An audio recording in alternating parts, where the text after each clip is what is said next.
Would you shine light on that? Is enlightenment really a lie? That kind of thing. Go anywhere you want. Question? That's a good question. Enlightenment is a fucking colossal lie. It's contained in the word enlightenment, Detail. after all, the word lie. Bullshit. Yeah. Anyone who teaches it, and I've been some of the best teachers in the world, don't claim anything to do with it, which is really ironic that you find guides from Westerners on enlightenment. And you really look at the word, to me it just really speaks of perfection, which speaks of disguised narcissism, ego grandiosity, and essentially the BS word comes up. And you know, don't rely on what I'm saying, obviously, to mean anything other than just my hard research. If you've got demonstrable evidence about something, what do you say that for? The beauty of inquiry is that we get to learn from each other. You know, so I'm just trying to make a living in a very late stage of life. But these things mattered in it. I got carried away with LSD early on, and I made the mistake of we didn't be here now. And I took it literally. It was a colossal era. And don't let me get away with that. I mean, if you really believe that what I'm saying is true, you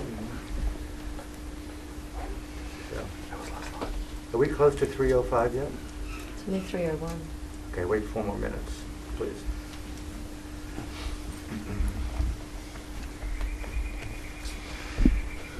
We left at 9:45, so you got to go now. Yeah, I didn't finish that.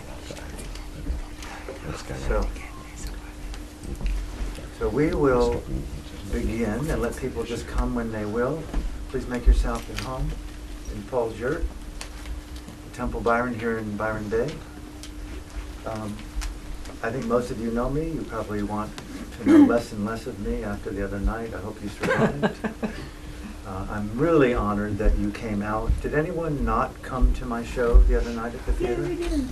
How could you not have done that? I don't know, just What would you think? Why would we want to see you twice? Okay. $40 I'm leaving. for you. $40 a ticket. Let's back this up. Yeah. No, you're more than welcome. Just don't ask questions. There is a little donation bowl over here too if you do want to. Nick has just gotten bigger with these two. You take credit cards. Oh, my Lord. So anyway, by way of saying, I'm Alan Clements, and I have been invited here to invite you to go anywhere. Hi, Jovi. Thank you for coming. Anywhere that you want to go. I was saying earlier, before those who came late or on time, whatever. I love dealing with the shadow, with the dark of the dark, the sacred secrets that you don't even tell your dream world. Bring anything at all to the vibration of a higher frequency. I love the idea of light consuming the tsunami of repression, denial and repression. I beg spiritual teachers, I want to share with you what I don't know. And they turn their mindful face to their shadow and they dig and they claw and they ice pick it and say, you know, I'm so fucking full of shit that I'm here telling you about totality and freedom. Buy my book, A Guide to Enlightenment. When in fact, beneath that is a chasm between the persona, hi, stillness. You want stillness? Fuck you. Pay $100 at the door. You know? And really the secondary, triple down, quadruple life. I'm very curious about the Jungian, Freudian, Buddhist, ayahuasca metaphor intersection, if you know what I mean, where you just lose control of your soul and you go, oh my God, I just said that? Wow. Breaks your persona, that kind of thing. So by way of saying, if there's things inside, you know, you can't get to it cheaply like this. Normally it's a couple of $100 an hour to get a good therapist. And even then they want to sign you up for next Wednesday and next Wednesday. One of the most seminal books that I've ever read on this whole story is James Hillman's book, the great Jungian therapist. He wrote 100 years of psychotherapy, and things are getting worse.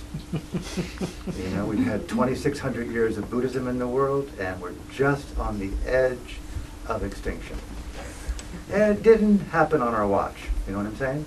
No, I did not drive my SUV here. I did not use petroleum. It runs on air. You know, I do not have any complicity with the struggle of the world. And so, by way of saying, it's an invitation. Liz and I were talking this morning. The issue of projection, you know, basic, fundamental, making another person the reason why you feel the way you feel. You know, just reading in, God damn it, you fucking asshole. When in fact what you're saying is, you fucking asshole. And how to retranslate that fucking asshole, excuse the language, in going like, oh wow, you fucking asshole. What are you projecting on that beautiful soul, your unbelievably repressed nonsense? What's your insecurity about? Why not, you know, own a little bit more of your soul? And take the projection as invitation for a degree of mindful humility to investigate the unexplored. Are you with me on that? I mean, basic fundamental psychology 101. You know, when I was a monk back then, one of the first teachings I learned, despite unremitting moments of mindfulness, you know, here, now, here, now, here, now, watching your breath, watching your thoughts. Anyone do that? Mistake. Rather, it's a more feminine approach to like, kind of like the deeper intuitive. Mindfulness kind of keeps you focused in the moment, but it often prevents you from feeling. Strangely, when's the last time you met a really empathetic Buddhist? Oh yeah, I'm really concerned about you, mindfully watching you in anguish. Bye. You know, but I was looking out of my mindful bedroom, ready to just cry in catharsis, because I bought a one-way ticket in 1979 to Burma, where I ordained as a monk. I could not return. I'd be ultimately humiliated if I did not return with at least a modicum of insight, much less enlightenment. I was a coke addict, I was an alcoholic, I was a pharmaceutical drug addict. I've gone public with that. Mandy asked me about that the other day. I said it 25 years ago. It's no big deal. Any addicts in the room? Yeah. That's what you mean. Like, listen, if you have addiction, I am all over how to beautify addiction. Anyway, by way of saying, 3 weeks into this failed experiment of Alan watching his mind, cathartically unfolding, just in unbelievable pain, I was ready to throw in the towel. I went back to my room, started to cry. I had nowhere to go. I had no real knowledge of tears. I was a very masculine, alpha male-driven former athlete, played football. I was competent. I did well in school. I got a 6-year scholarship to study law. I fucking abandoned that to be a breath watcher. I got too carried away with acid and fear and bad parenting. Are you with me? And so I'm in my room and I'm just meditating. God damn it, I want to go home. I want to go home. I can't go home. Give me a fucking anything at all that resembles cocaine. I fucking even pounded Tylenol and snorted it. Anyone ever been addicted to cocaine? That stuff is great. I love it. It's lethal though. Lethal for me. I had OCD on air. On something like that with a serotonin dopamine effect, I was done. And I said, if I continue to do one more line of alcohol, one more line of masturbation, one more line of lying, one more line of meditation, one more line of fucking the next retreat, the next addiction, the next line of cocaine, 1 minute out of a 10-day retreat, and I'd have to go into the next 10-day retreat. Then it was rehab. You know what I mean? And I came out, I said, I can't keep dying to be reborn again. I said, cut your hair off, put robes on your head, commit yourself to being celibate, and enter a monastery on a one-way ticket and hope you fucking survive, dude. They didn't speak English. I started eating meat the very day that I ordained. The only survival that I had was at night, finding opium-laced cigars on the monastery grounds by workers there who trashed the butt. And Burma is, of course, notorious for opium. You know that, right? And light it with matches that I would borrow from a worker. It just fucking opiated the pain. But at least I had another full day in front of me to mindfully be vulnerable and try to feel something I'd never known. The best collision in my life was with me. I could no longer substantiate running. Are you with me? I don't know about any runners in the room. Any of you guys runners? How many of you avoid intimacy? Oh God, Alan, get with it. How many of you hide in a drug? How many of you hide in sex? How many of you hide in anger? How many of you hide in abuse? How many of you hide in the willingness to tolerate abuse and take it on? How many ways that we cover the shadow with our own complicity with it happening to me because it's right to happen to me. I got smaller and smaller and smaller, but I had the good sense I had to escape. A monastery was my AA center. And so there I was, 3 weeks into the failed experiment of Alan being mindful of Alan. Out the window there was these growling sound, puppies. Some of you have heard the story before. It's so poignant to share this, it brings tears to my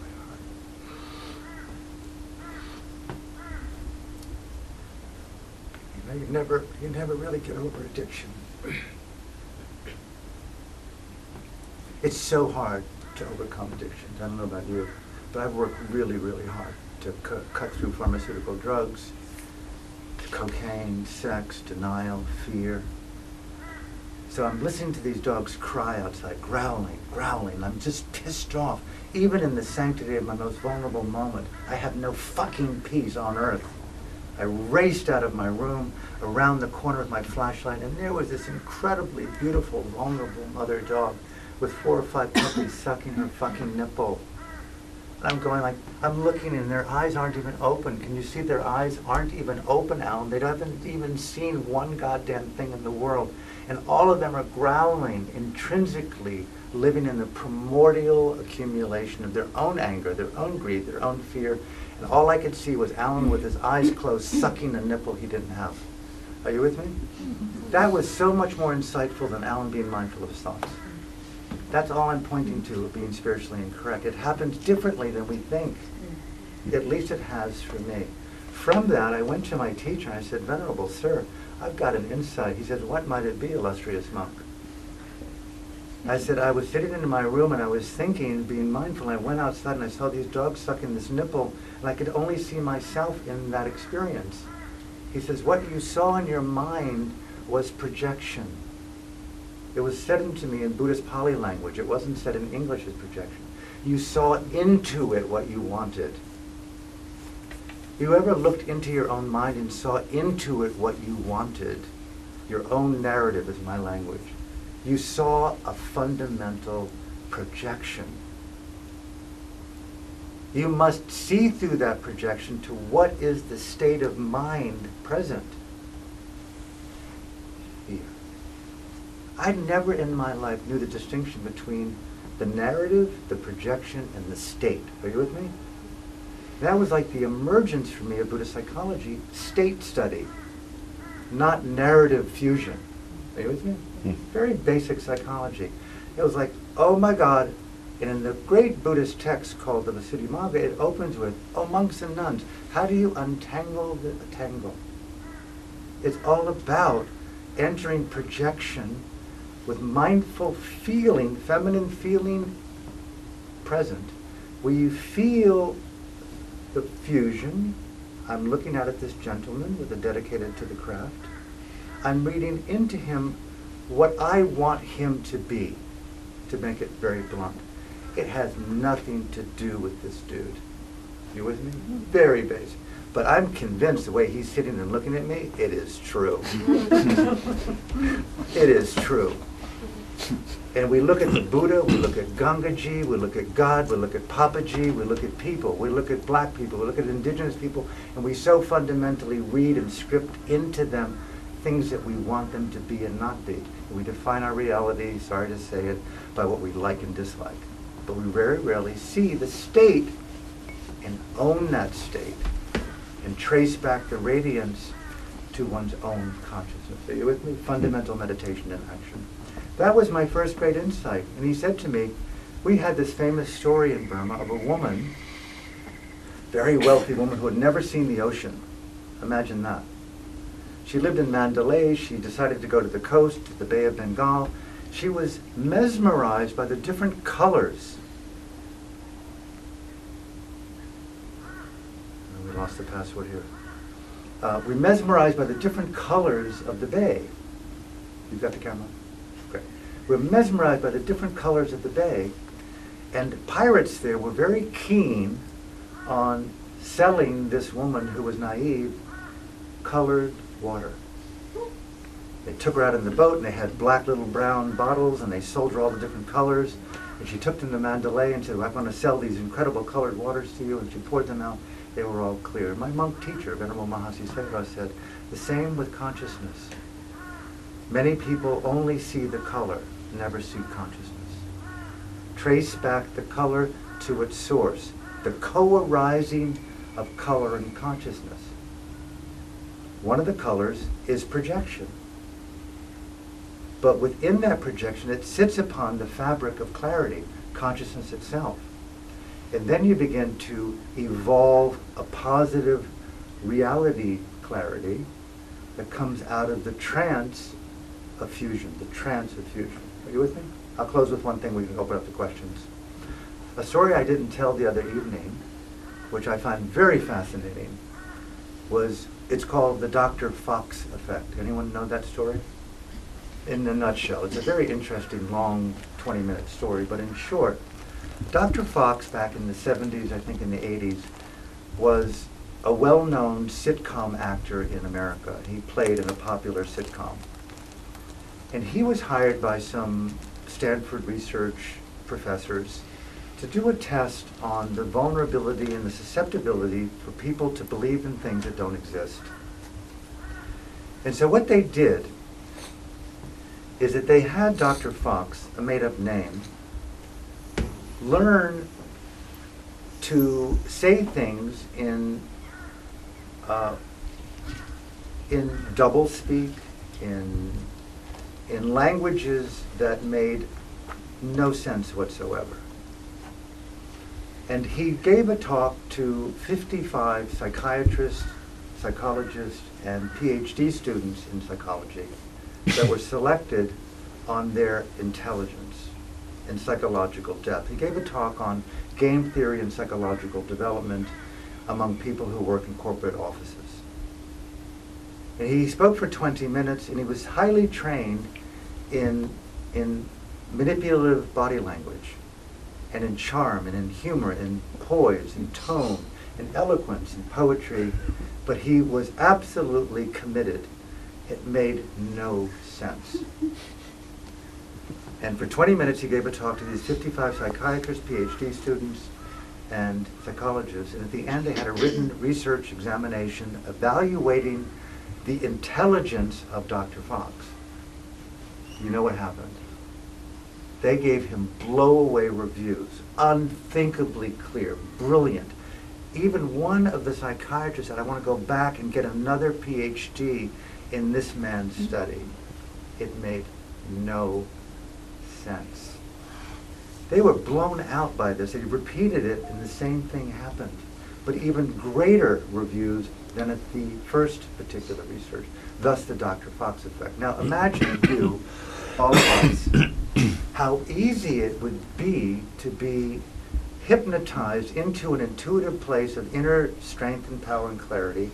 And we went around the room like we did as children. What did he say? What did he say? What did he say? What did he say? At the end, the person tells you it's exactly the opposite of what was told to this woman. Johnny's whispers. Right, fair enough? This is a sophisticated people who highly trained in mind development and psychology, believing something that didn't actually get said. What does that point to in us? How gullible, how susceptible we are to manipulation.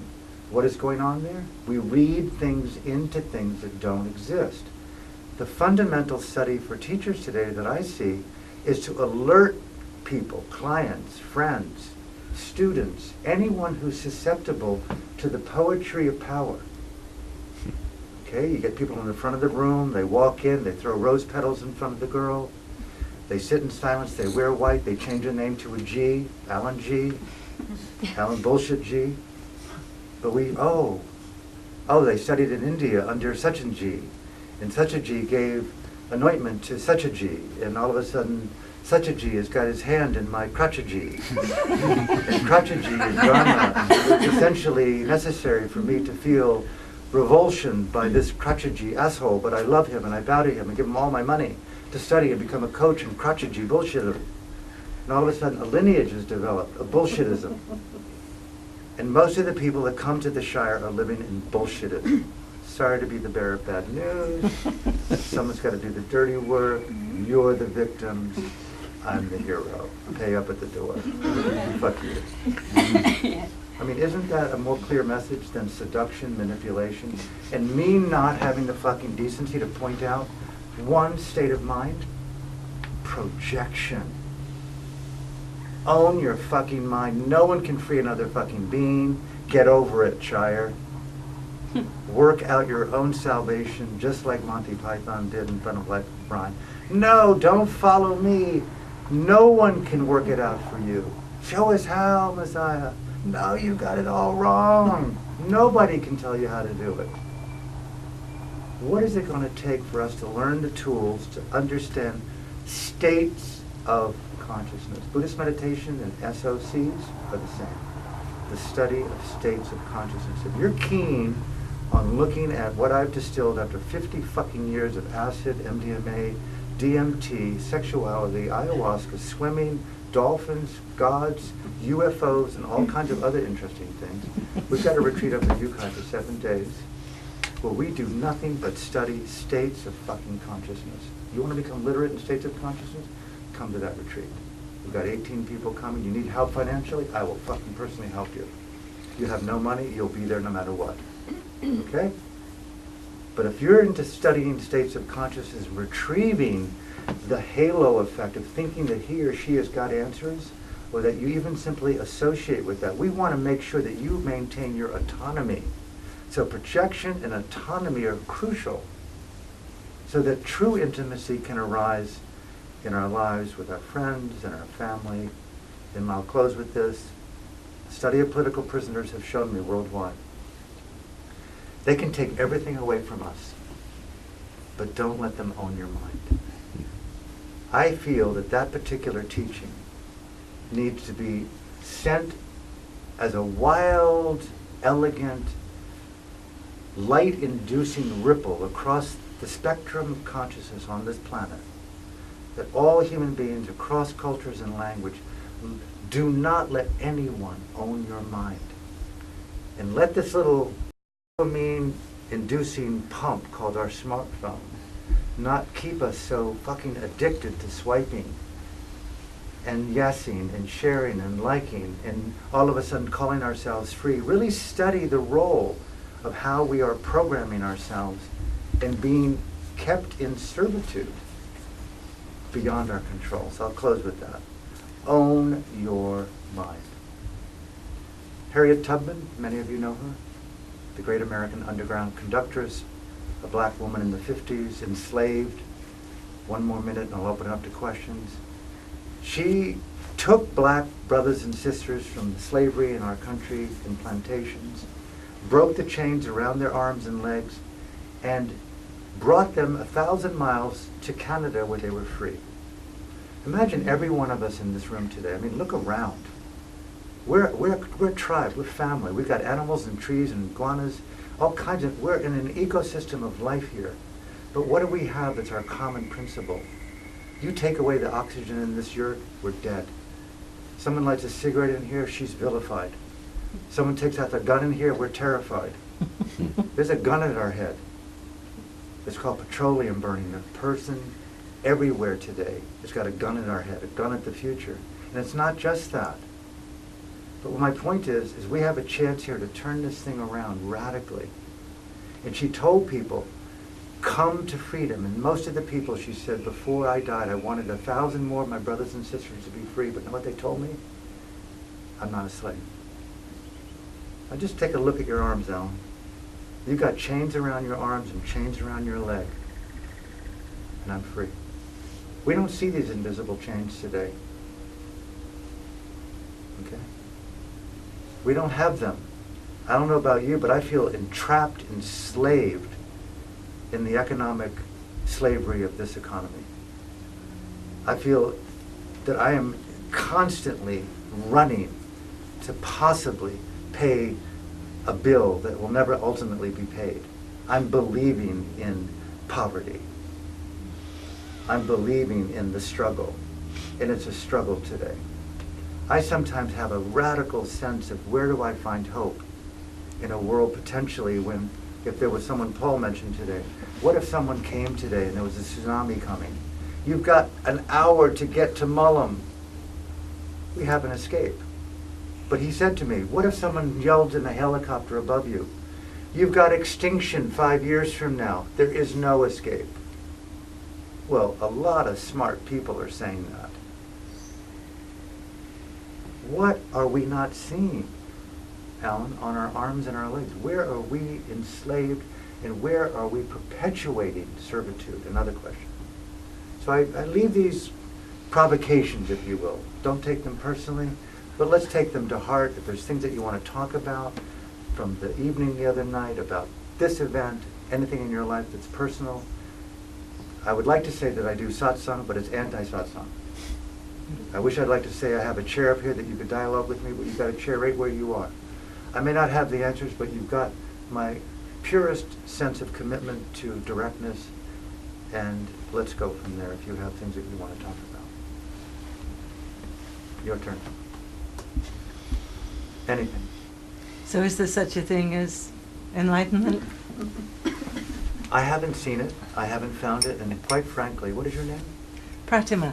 Pratima, I have asked that question repeatedly to people. They say that there are things that are insightful and wise.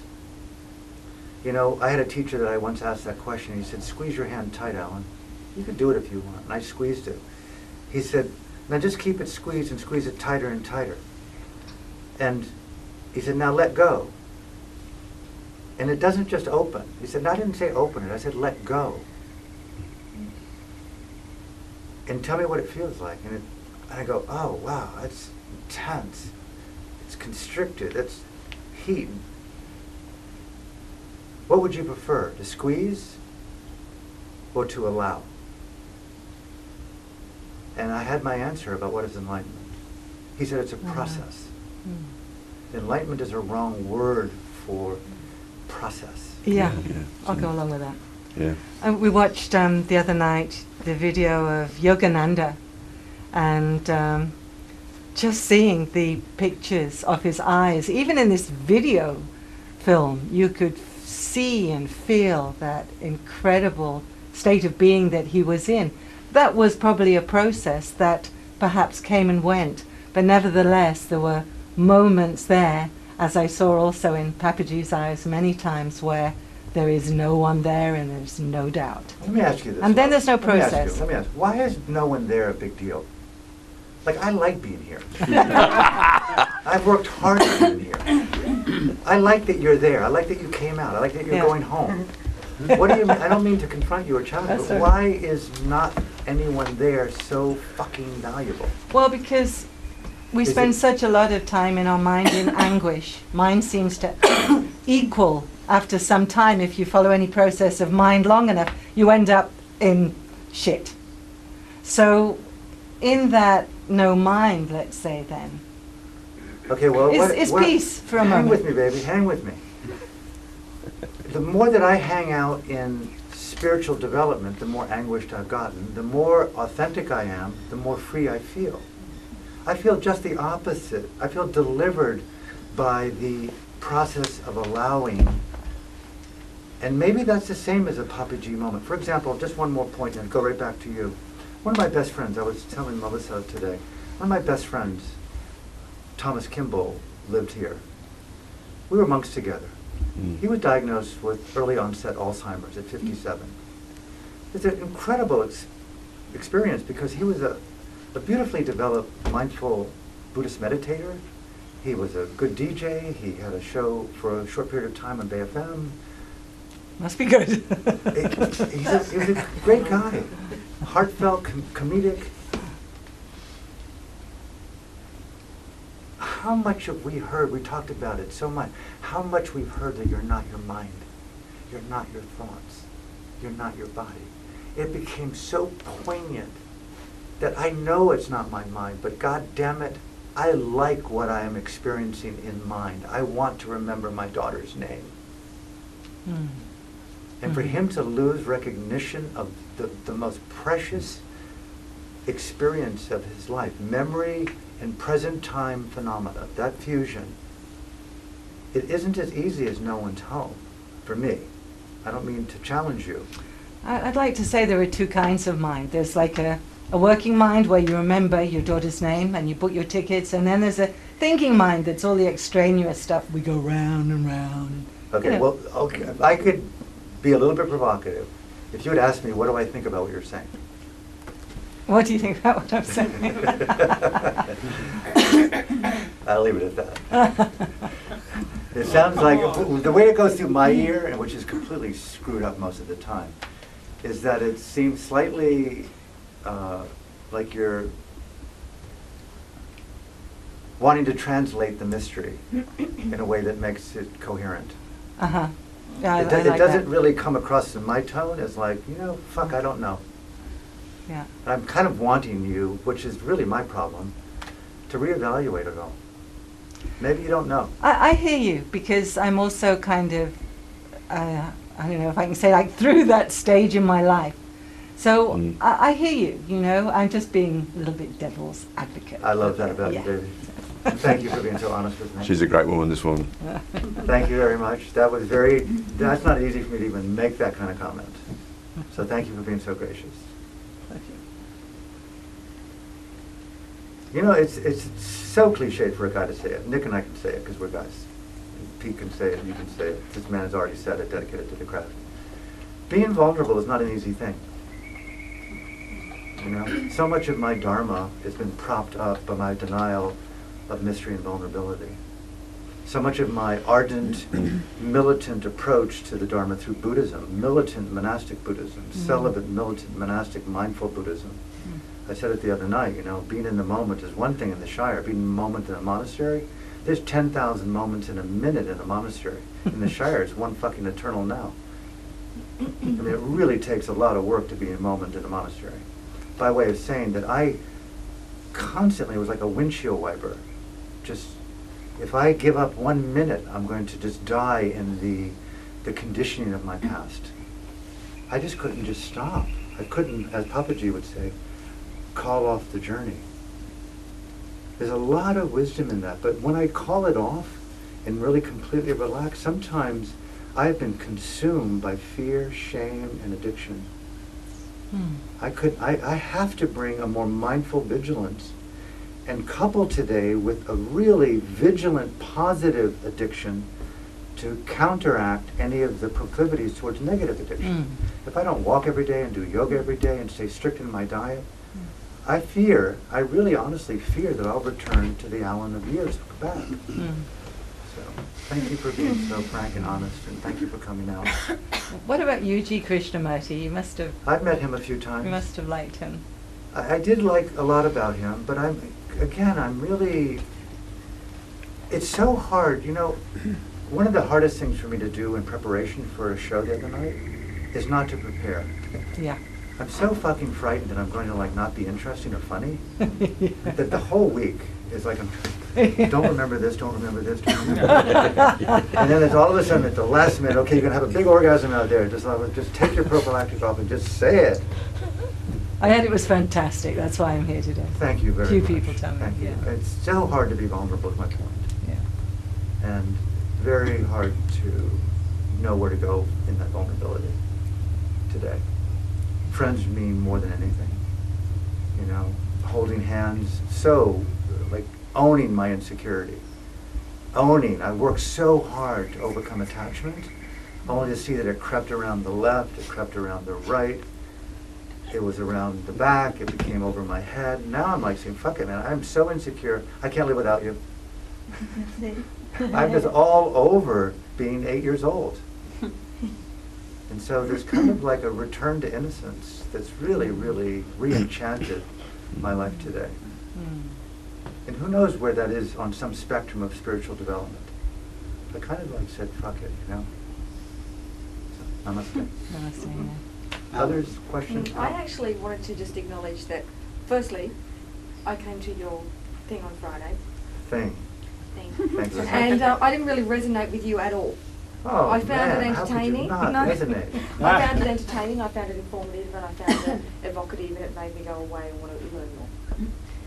But today, after hearing you just speak briefly here now and actually raise that point about, I don't know how to put it into one sentence, but what I'm trying to say is that what I hear you saying and what I hear you defending is actually the same thing, perceived completely differently. And the very fact that you're talking about perception and what we perceive others to, and you sitting there trying desperately not to throw your perception and be perceived by this lady in a certain way. Are you a I therapist? see it playing out. And it makes my head hurt. That's how innately I feel in tune with your journey. Thank you. Because for me, the journey has been very similar, and I haven't actually had to go as far and throw myself in as deeply into each little particular component as you have, but I've touched many of them and found myself exactly at this place where you are, where it is embracing a vulnerability and accepting that our perceptions are tainted by what we believe other people will be thinking of us. Was that a compliment? So, yeah, huge compliment. And I'm turning my head to sit here and want you to have that out. Yeah, because I honestly believe that We have adversity in people's lives, Yeah. everyone's on a different path to where they're going. And I can see the same journey on a different road. Could you repeat what you just said? No. We have an open space for you at the retreat if you want to come. You need to meditate. No offense. There, and I don't meditate. You should. Yeah, so I don't. And I have been experiencing that in the last month or so I've been retreating from it and actually refusing to do it. I'll tell you one reason why you shouldn't retreat and why you might like it. Uh-huh. It really gives you relief from your thoughts. Mm. Not to say that your thoughts are something bothersome, Mm. but if you find anything about your thoughts that you want to feel that you have the choice to say yes or no to, to re-experience something deeper, more intuitive that you can say yes or no to find out more, what is your name? Tanya. Find out more and more what is the archetype of Tanya's authenticity. Correct. Yeah. Meditation. Mm. Namaste. Thought I'd give a rave for meditation. What do you mean by authenticity? What does that mean for you? You've been here for the whole 35 minutes. I'm just doing me the best I can. Spontaneous, shameless honesty, accountability, transparency, directness, deep listening to you, to other, to shared space, forgiveness, openness, vulnerability, tears, mortality, God, the devil, the shadow. What is your shadow? How do you keep learning? Not to stay stuck. Non-absolutism, big on my list. Studying the psychology, the metrics of totalitarianism. Unstucking, delivering, knowing when to let go, knowing when to deliver, knowing to walk around, knowing when to back off, knowing to say, fuck you. Knowing when to basically go, namaste. It means everything that you want to make it. What does it mean to you? That's a question that I would only leave by you asking me that. Obviously, you want to know what it means. And that's the gift. Yeah, for me it means to be really true to what fundamentally feels right inside this being in any moment. And I don't even know what that is. Well, let's go deeper. You want to go deeper? Sure. When I hear that, what I want to, I go a little bit, okay, if that's another one of those gunshot wounds, you never know what can come from someone feeling their truth. I was in the war in Bosnia for 1 year in Yugoslavia. I don't know anyone from Yugoslavia here? No. I was there as a writer, filmmaker, writing a script on the nature of nonviolence in war. So I decided to go there. I was invited there by a friend who worked at the United Nations. My point being, if you fucking trusted your truth and you were a Croat, you fucking killed a Bosnian Muslim as sport. The psychology of oppression is believing your bullshit called truth. The truth could masquerade as religion, God, anything you want to make it. Truth is not an acceptable equation on authenticity. And For me. For you, thank you. It's good to really be clear about that's for you, because I can't actually sit here in all honesty and say that I agree that that would be the case for me. I haven't been put in that position. I don't know. But I pray on my hands and knees. I would never be in that position. But I don't know. Okay, well, let's want to go a little bit deeper. Sure. What I mean, what's the word? The attendants, the guards of truth are, for me, discernment, empathy. How is my truth going to impact context, other? Just a few. I'm with you fully. This is where the Yeah. SOC word comes in, meditation, states of consciousness. Yeah. Truth is an easy screen for projection to be boldly lit on. And when you put an MY on it, it's often called EGO, FEARDRIVENBS. Yeah, well, actually what it means for me is to be really kind Well, to there the you other. go. And all I would recommend, Yeah. if Is to have one of your kindness is guards the of key. truth be kindness, but It not is. truth itself. Yeah. That's a big distinction. Yeah. Everyone kills in the name of their truth. I've seen it around the world, and America does it as sport. I think when people are ignorant to really not understanding what truth means for them on a personal level, I agree with you. But it actually doesn't mean what you think that it may mean for me. Because Me to you. Yeah. No, listen, Yeah. sweetheart, I have no need for you to have any opinion. I'm just offering some kindness to No, a I'm journey. with you. I'm with you. I'm with you. I could not be I- honest without saying what I'm saying to you. Yeah, If it's no, not it's- appealing to you, then you can leave. You're very welcome to come. I've openly offered this space freely because of Paul. You're open. Well, anyone can leave at any time. You don't have to suffer me. You know, and we're not here to agree. I'm actually in gratitude for who you are. I'm not here trying to antagonize you. Not at all. You know, I studied nonviolent activism as well, like in Burma and other places around the world. And I've been in America in the civil rights movement. I grew up in the 60s. I was bused to an all-black high school. You know, commitment to nonviolence is not enough. You got to be willing to take abuse. You got to know resilience.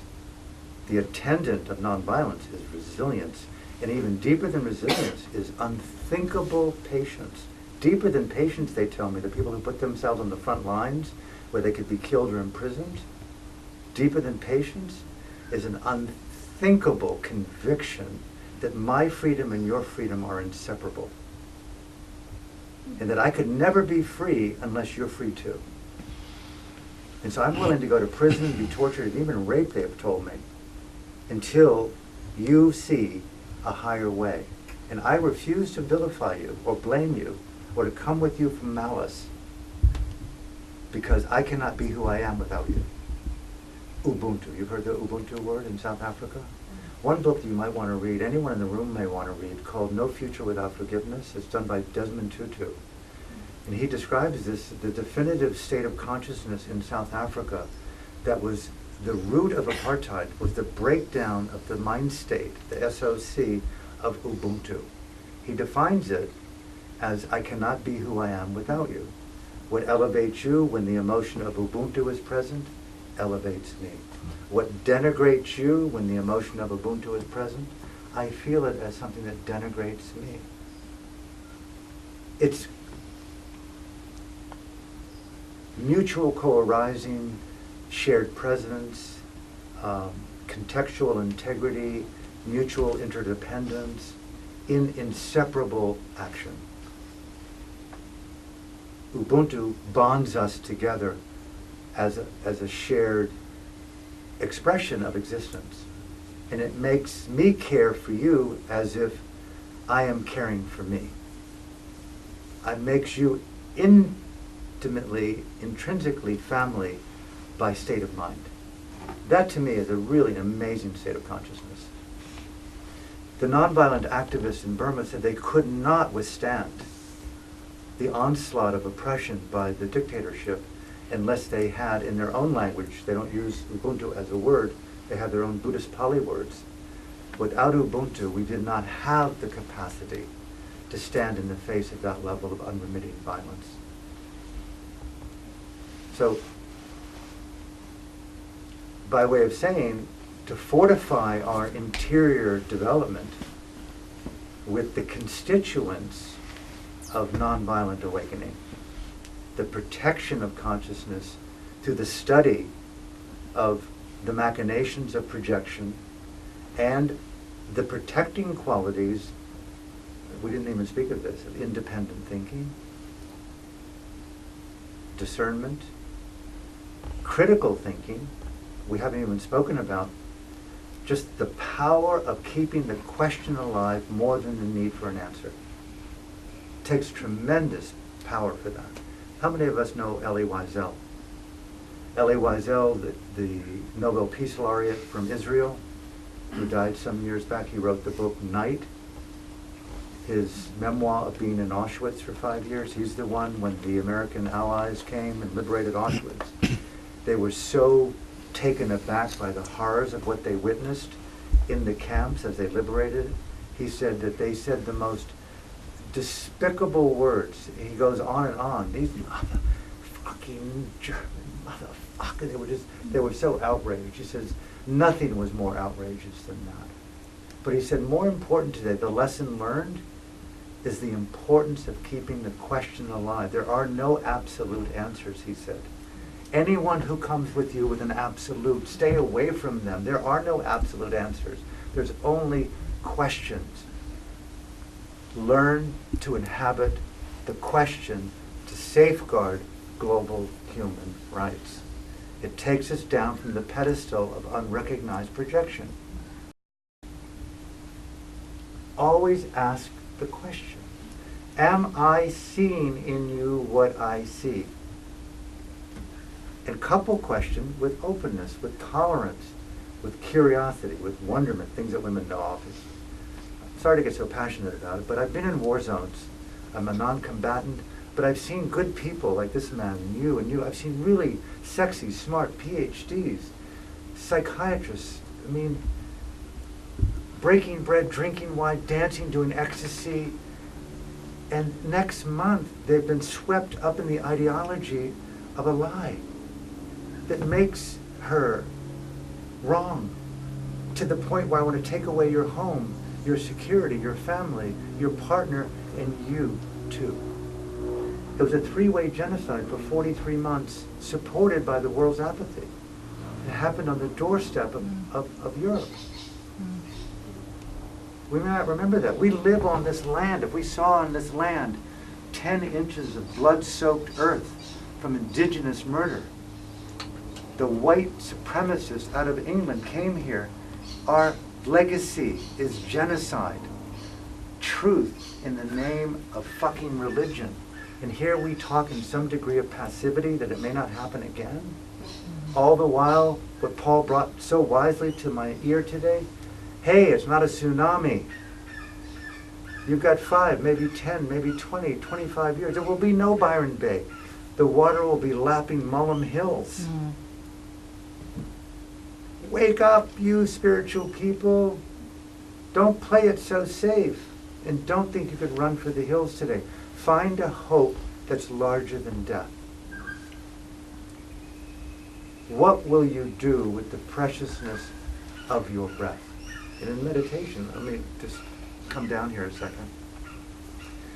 In a nutshell, for those who may or may not come to the retreat or want to learn meditation, in a 30-second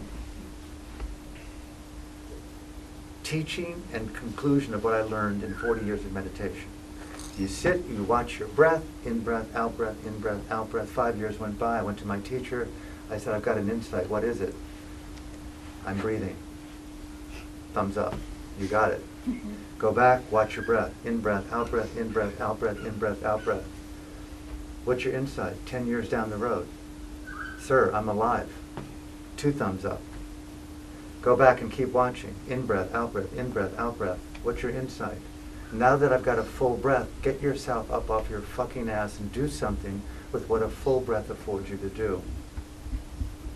But now that you know that you're mortal, you have unthinkable conviction in the frailty of the moment and the passion of purpose. It took me about 10 years of that to finally get to the fact that this moment now is so fucking alive, so pregnant with possibility. Don't ruin it with projection. Open the space, Alan, with vulnerability, heart, openness. What can you learn from this lady? Come down off your certainty. What can you learn from this woman? What's the gift of something that we're doing here that's never been done before? Ubuntu. Questions, comments, things that you want to say? Alan, it's a great privilege to be here. Thank you Paul for has coming. told me all about you, and he didn't tell me enough, as it turns out. You made a comment about mindfulness, and I take you back there. I know there's a whole industry in America, it's kind of like Silicon Valley. And I'm wondering, after mindfulness, I have a suspicion about your view on mindfulness.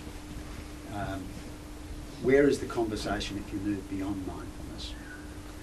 Interesting question. You know, I'm an advocate of mindfulness, don't get me wrong.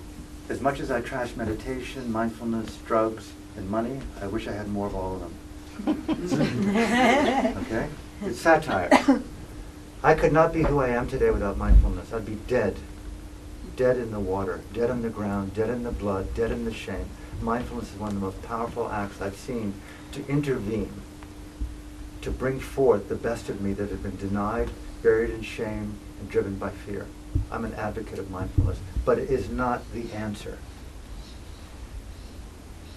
Mindfulness brings your hand to the fork to reach for the food. It lifts it to the mouth, but you've got to chew.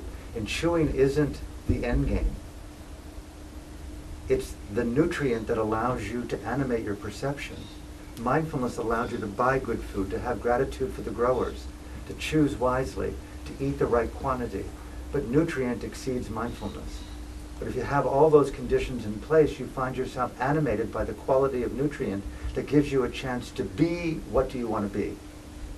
So post-mindfulness to me is, what is the intelligence of your innate organism in manifestation to that which is the vision of your humanity? What do you want to do with the preciousness of your life? Just be mindful? Overcoming your inability to pee in the right pot?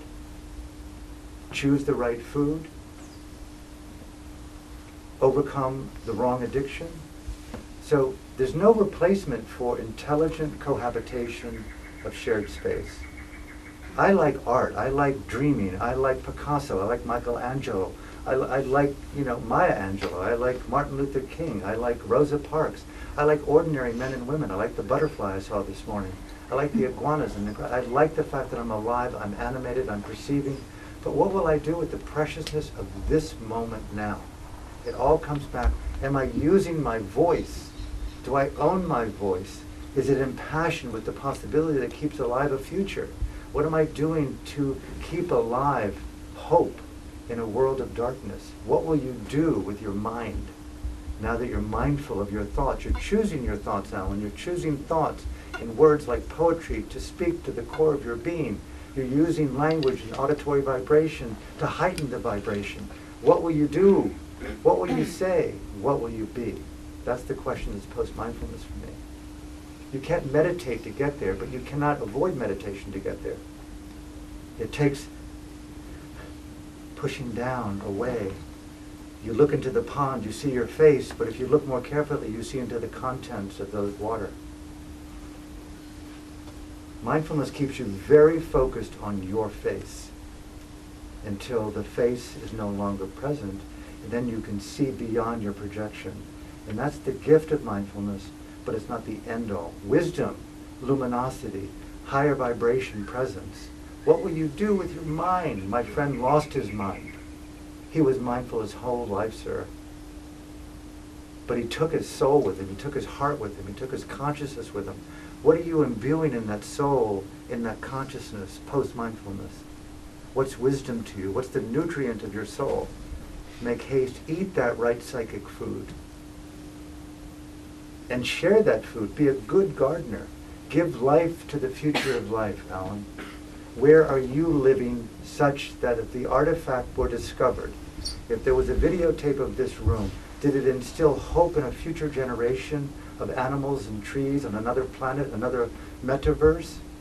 Are we giving hope and clarity on what it means to live in this world where we need food and shelter and clothing? What are you doing with the preciousness of your life, post-mindfulness? Act. Aung San Suu Kyi would often say, loving kindness is not enough. It must be coupled with action. Post-mindfulness is action. Make love. Don't imagine it. Is there a right orgasm or wrong orgasm? Should I have a thought? Should I have no thought? Should I be mindful, unmindful?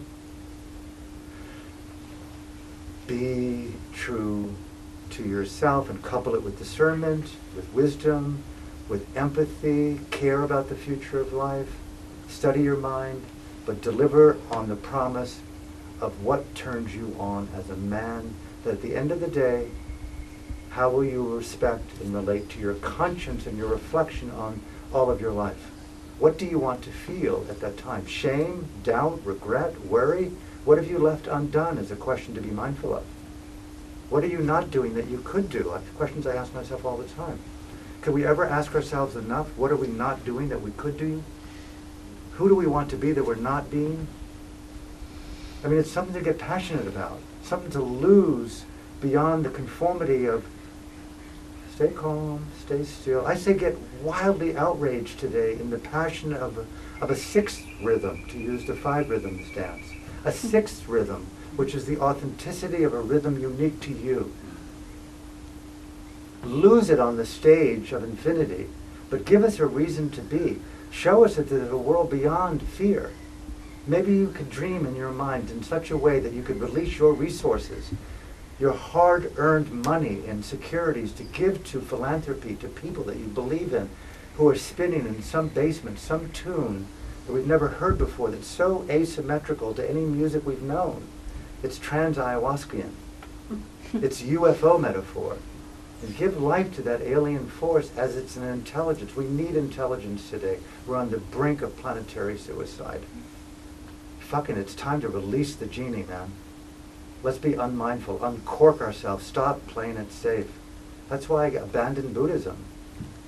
They figured it out and it wasn't my answer.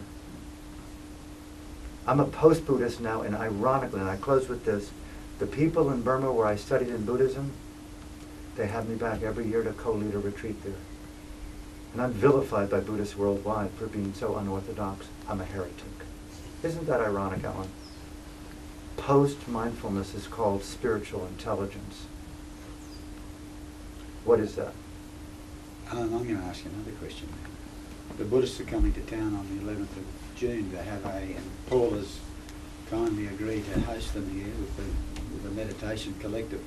And their agenda, their president has had a conversation with me, is they want to work out how they can become more relevant to the Australian community, to their individual groups, to Buddhists down the bottom.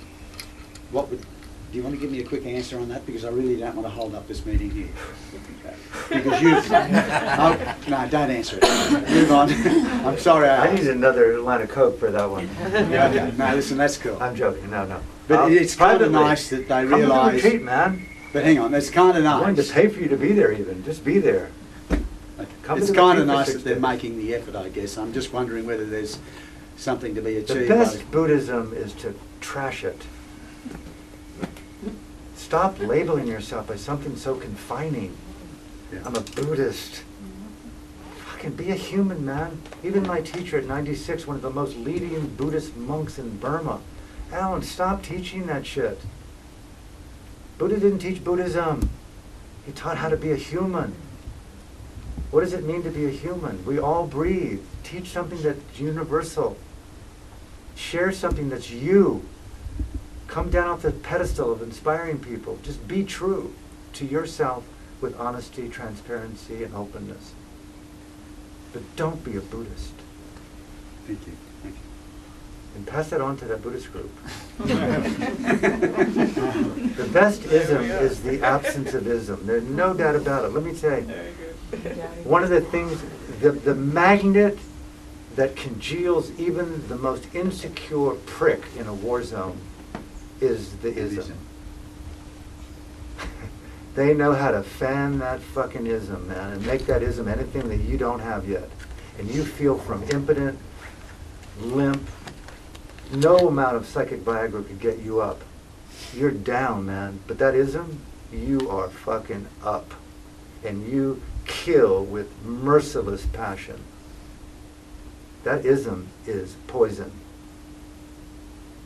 It's not just opium, it's fucking poison. Because it brings bad action in people. And it mixes with psyche, it mixes with fear. And those ideologies, whatever that is in consciousness that wants to drink ideology, I want to look inside of my mind and be as mindful as possible at ideation fusion. That's a very important thing to be mindful of. How to decompose fusion at psyche core level so I don't compose the fiction and place it upon you. And buy weapons from Trump, and I kill you and your people for the next genocide. Thank you, sir. Sorry to be so animated, but this time is short, and I'm I just sorry. wanted to get that off my chest. So.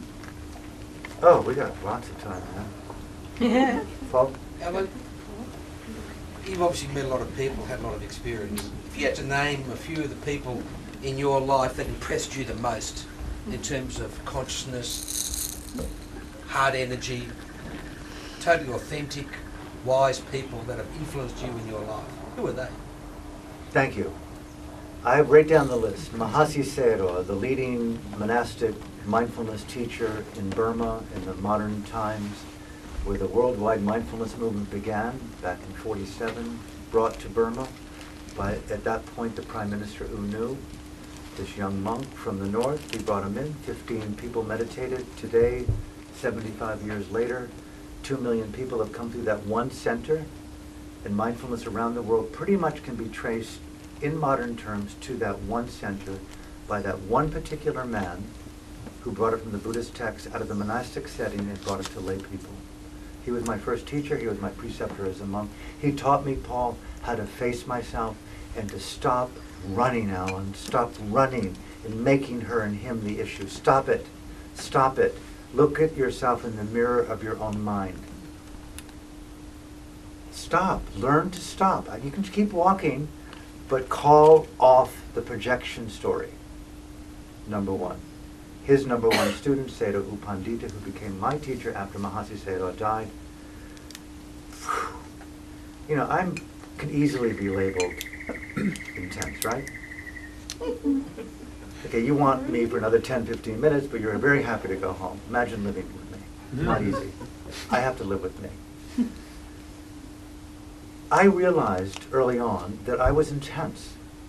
I don't know if it's good or bad, but I felt like I really had to, for a long time. And I had a couple of friends only who really got me, and we kind of really jived and danced well together, but I kind of kept my questioning very local.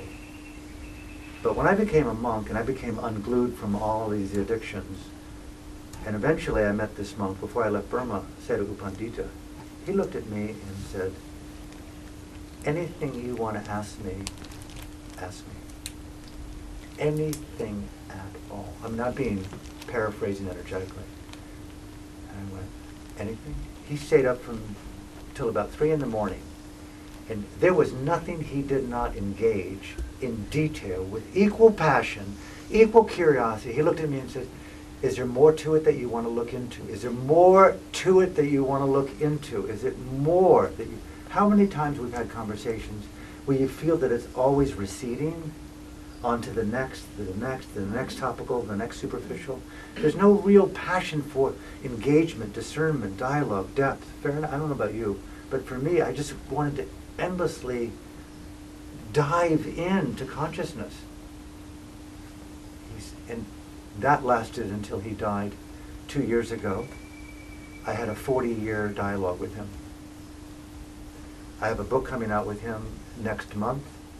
It's a book of conversations. I spent 9 days with him before he died, where he said, ask me anything you want, and I'll answer in any way that I want. It's a book of the dialogues.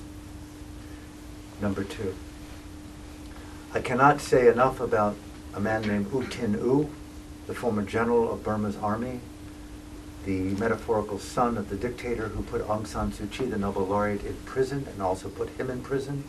I mentioned him the other evening. He spent 5 years in solitary confinement. He was the general of the army in World War II. He has 9 bullet holes in his body. He was playing golf with his father, the dictator, on 9th hole. Secret Service came up. What's happening? No word. Put him in jail, solitary confinement with nothing for 5 years.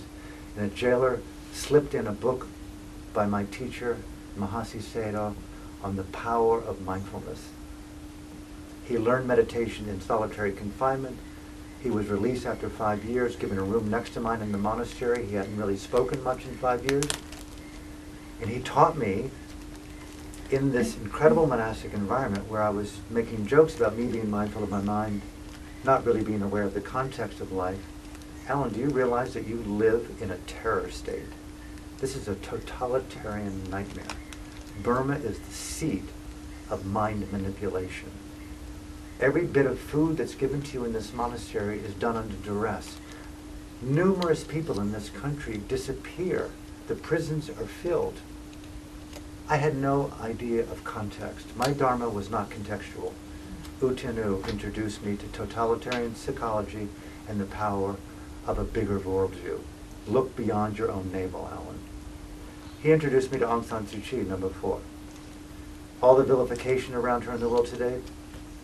If you want to know more about that, ask me privately, write an email, I'll be happy to tell you. It's propaganda, it's bullshit. She's one of us. She's an amazing woman.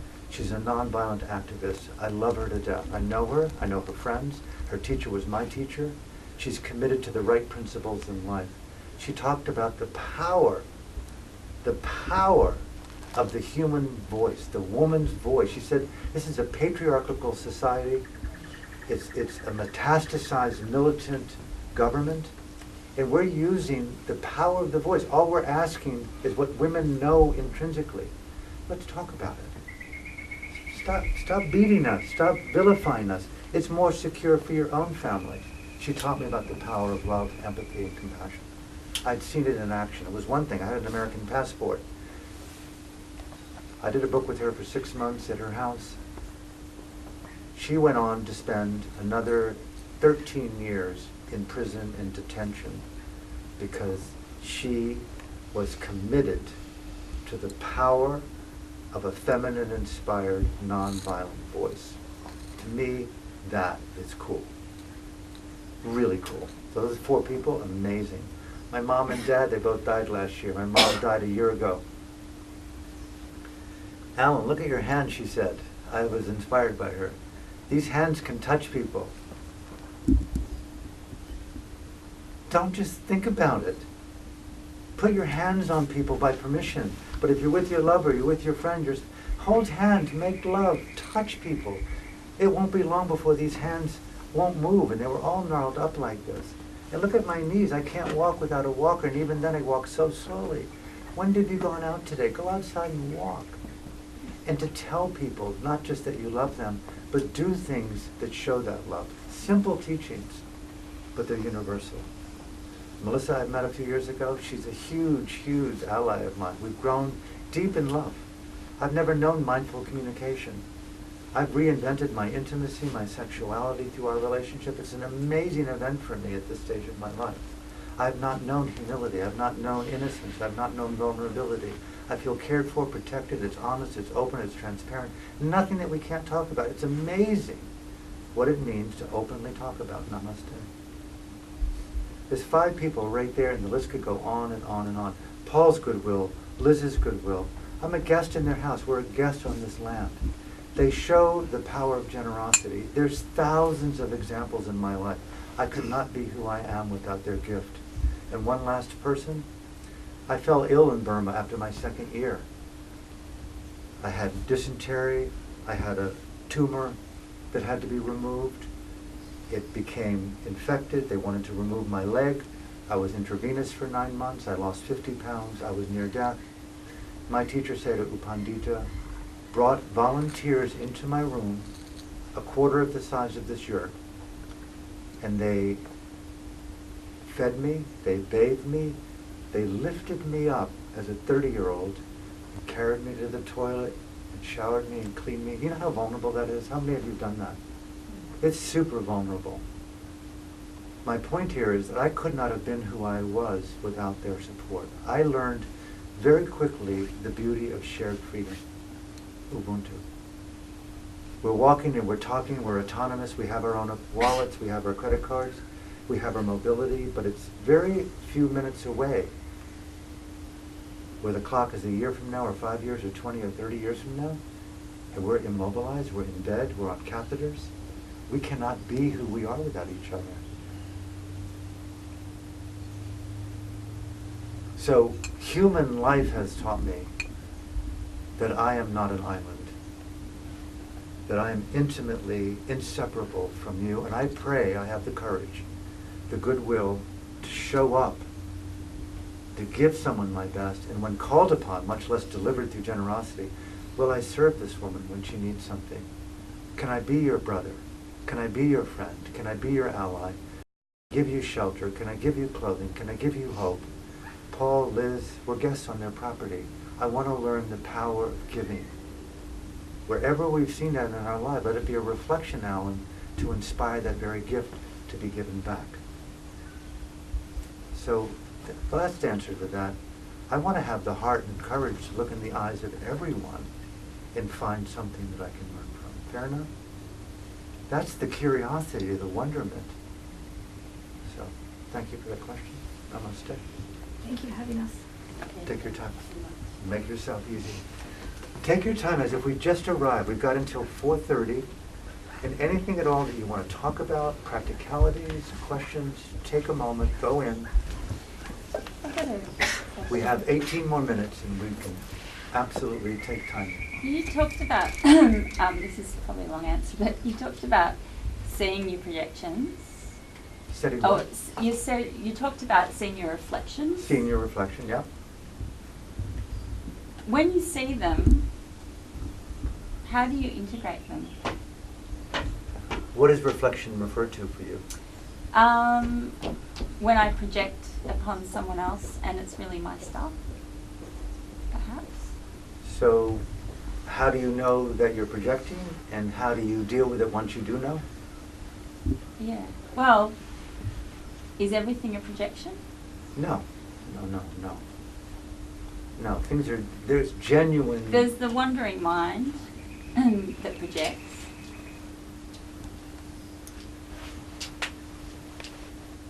Well, what is your name again? Tony.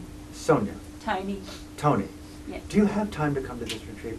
I would like to. Well, then why don't you? Because we put under intimate study the nature of projection. There's no uncertainty at the end of this retreat that you will not know firsthand, first heart, the beauty of reclaiming what you don't know about yourself. You'll have your hands on it. Yes, there'll be stumbles and struggles, but I can pretty well assure you, you'll feel a renewed vigor of knowing that you have access to your intimate choice-making capacity of the psyche. You'll know what is yours and what isn't, where you begin and where you end, and what's theirs and what's not. And you'll have capacity and states of consciousness available to your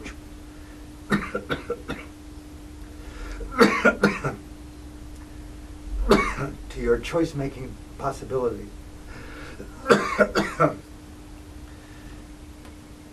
You'll have meditative skill by both seeing the projection and having the skill to know what to do there.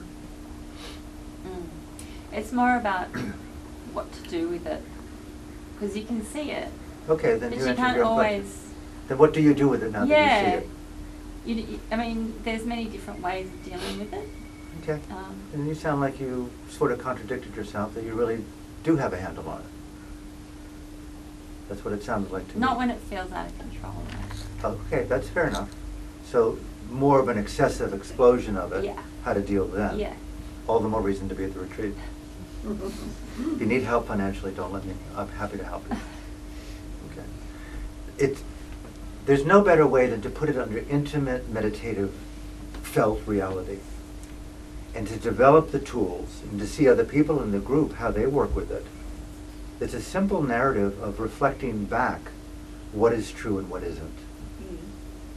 And then in more intimate relationships where there's friendships and a commonality, you can develop a rapport with each other in which it's common and acceptable and in fact inspired. Let me check this out with you. And thirdly, slowly but surely we develop a language of self-responsibility that inherently supports non-projection by the nature of the language. You learn how to play in the music of intimate autonomy. I am myself in relationship to you being yourself, and we're co-orchestrating a higher music, at times both together, individually. I know what's mine, what isn't, and now we're joining, and here we are in harmony, here we are in disharmony. This is me, no, that's not, it's you. Oh, thank you very much for reflecting back what isn't me. And you dance in that poetry, and you elevate together, and you develop a deeper bond over time, and you realize this is a wisdom relationship, not a toxic one. Yeah. And we want to know the distinction today. Yeah. Toxic relationships, done. The capacity to know them, no second chance. Me, in my life, I will, no participation. I may not walk away permanently, but this is not working. Let's come back at another time. It's better to reconcile than to deal with a complete breach. That's unacceptable. Rather than going, fuck you, or knowing that there's a limit. That's a very beautiful knowledge, to know that there's a limit, that you have an agreement together. An agreement. Melissa and I have an agreement in our conversation that when it's excessive, we know. When it's not, we know. We know. Developing trust, and that this struggle is only going to be, if we're mindful of it, that which bonds us deeper. That's a wise relationship. We want them at this point, right? Mm-hmm. So, if I can help you at this retreat, please come. It's on the website under schedule. Just email me. It begins tomorrow. Oh, really? Yes. I'd like to ask, what's the difference? It's a similar to her question, but what I've always wondered is, what's the difference between when we're projecting our own shit onto somebody, or we're just recognizing something in somebody, like a psychologist might? Well, one is wise discernment, and one is blind projection. And I think that comes from many months and weeks and years in intimate developmental connection with yourself and other people. And a lot of application of that in trial and error and evolution, coupled with what's your capacity to learn and to grow through this reflective back process. Some people are so fast out of the blocks that one bit of feedback, and they get it, they make an in-course correction, and it's like, oh wow, that is amazing. But then you deal with heightened complexity. It's one thing to deal with someone who loves you with projection and you realize that I exceeded the line. But another person who comes in blind and who can trigger you, triggering you. We want to study triggers. That kind of thing. And that's what we put under the retreat also. What are some of the most common triggers that trigger us? And this becomes a more complicated thing. And Peter, it's a very, very important question. It's not an easy answer, nor would I even assume. Because we live in deeper tapestries of unrecognized trauma that you hear something and it immediately reflects back to something that you've heard somewhere past. And you read into that something that happened historically, not even aware of what it is. You're just in a reaction. So there's triggerings, there's projections, and there's reactions. And the study of that sequential energy is the mind of a meditator, a mind of a seeker, a mind of a discerning spiritual being, a mind of a psychologically, spiritually intelligent seeker. But you want the tools to discern. That's the key thing. It's not an intellectual struggle alone. It requires what are the qualities of consciousness that can discern the different dimensions of projection, reflection, wisdom, triggering, reaction, wise response. My daughter's 11. I've watched her learn language since she was young. learning the language of transformation is a very specific skill, and I'd call it mindful intelligence. It's another way of talking about meditation with eyes open that deals with context. It deals with self, subselves, self and subselves in context with other selves, self, subselves with selves in context of an environment, with cosmos in multi-dimensions. And so we're dealing with sequential contexts and developing wisdom responses to deeper dimensions of inner being and Thich Nhat Hanh's phrase, interbeing.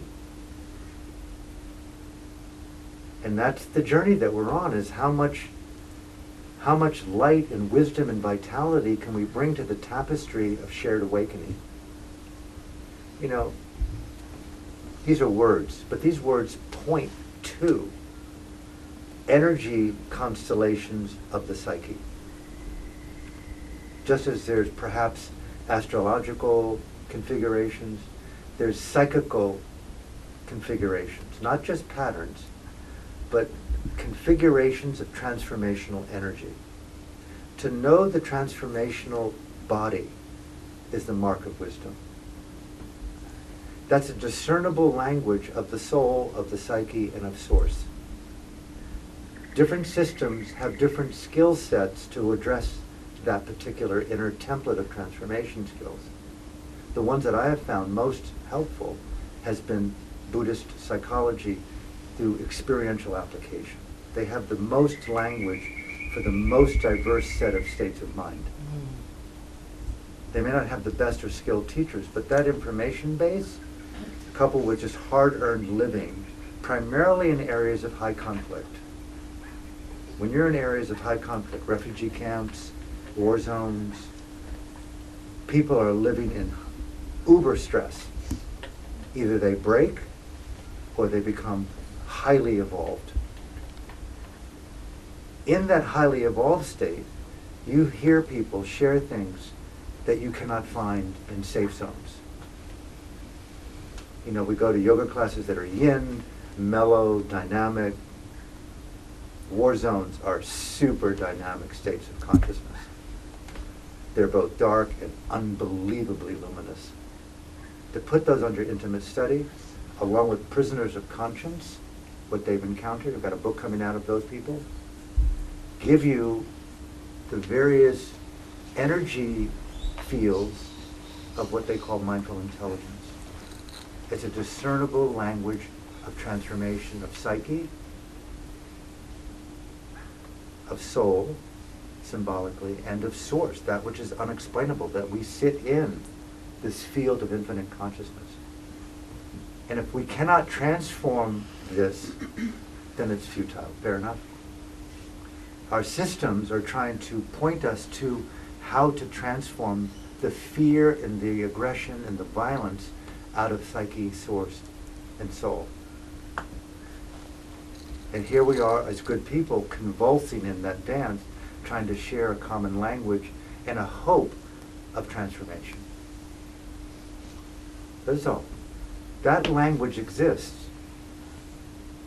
It exists.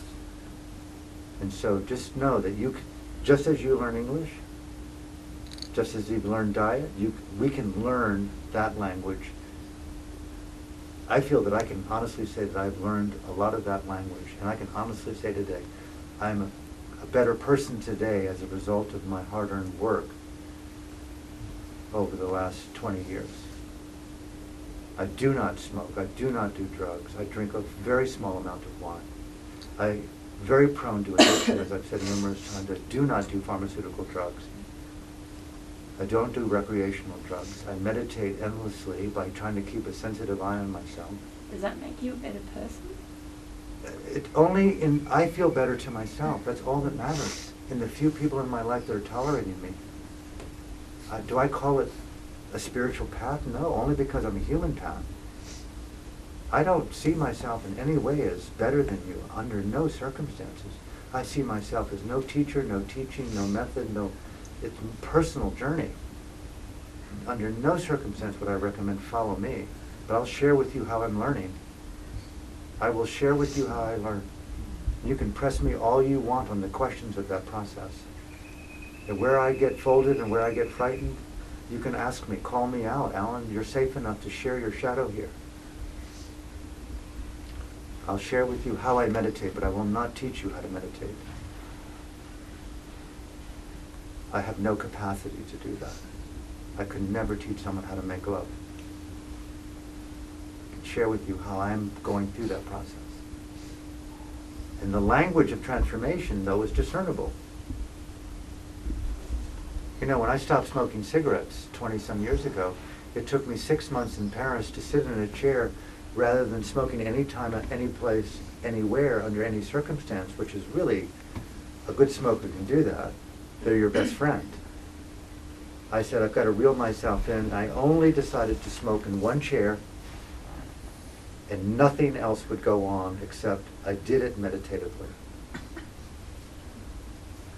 I'd look at my cigarette.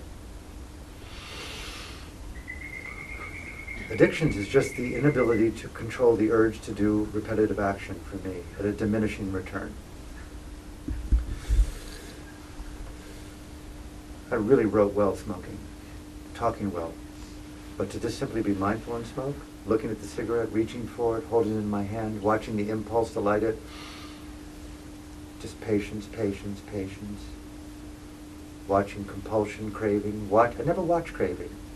Watch it come and go. So many times in that 6 months before I stopped, I put it down without lighting it. I never did that for 20 years. I never fucking stopped for 20 years. Automatically lighting that. And you can associate that lighting with anything in our lives.